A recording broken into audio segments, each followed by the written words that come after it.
Ito nga, speaking ng confidential fund, nag-react itong si Ombudsman Martires kaugnay sa resibo para sa natura na dapat may resibo sa confidential funds, Congresswoman Franz.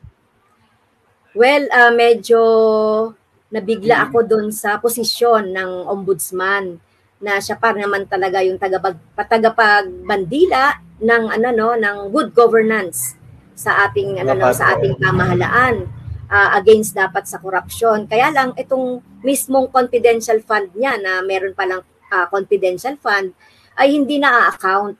Meron kasing joint circular 2015 ang COA, DBM, DILG, DND at saka GCG na dapat ifa-follow dito sa confidential fund.